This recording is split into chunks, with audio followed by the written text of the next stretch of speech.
We take a question based on factorial. Say for example, I have 100 factorial.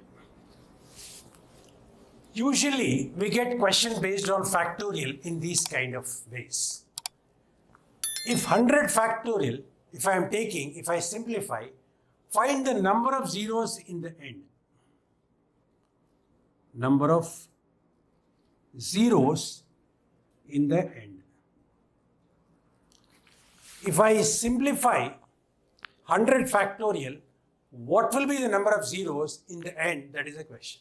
Or you also may get like this, 100 factorial, if it is expressed as 10 to the power of n into k, what is the maximum value of n? Where n and k are integers. So which means the number of zeros in the end of the given number, which is 100 factorial. How do we deal?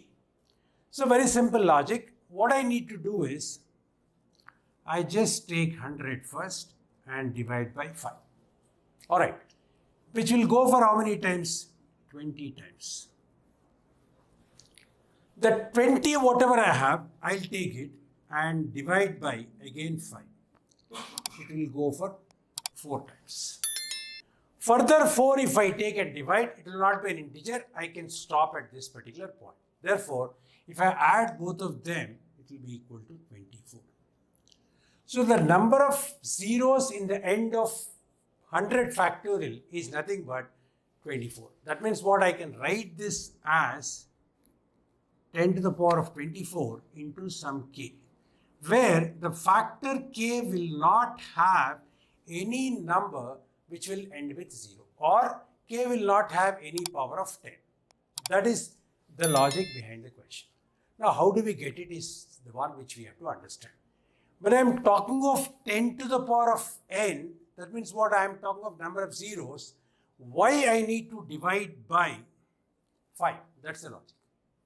Why we should understand why we need to divide with 5. Actually, 10 is what? 5 into 2. Always remember, the higher prime number will have lesser powers of that particular number. That means if I am finding out the power of 5, I'll have definitely that many 2's which are required. We have as many 5's. That means if the power of 5 I am calculating, it is very simple. I have 5 to the power of 24. To get a 0, I require a combination of 2 also. For every combination of 5 and 2, I get a 0. Therefore, if I want the number of zeros, if I calculate 5, that is enough, because I'll have that many 2's for sure. Because if I have to calculate power of 2, it is nothing but divide 100 by 2, which is 50. That means definitely it will be a much higher number than the power of 5. Therefore, whenever I am calculating the power of 5, the power of 5 will give you the number of zeros, because that will definitely give you as many 2's as many 5's we have. That means what? Definitely we'll have that many 2's as many 5's we have. That's the reason why whenever we are finding out the number of zeros, it is enough if you find the power of 5, and that will give you the number of zeros in the end of a given factorial. We'll go for a higher number next.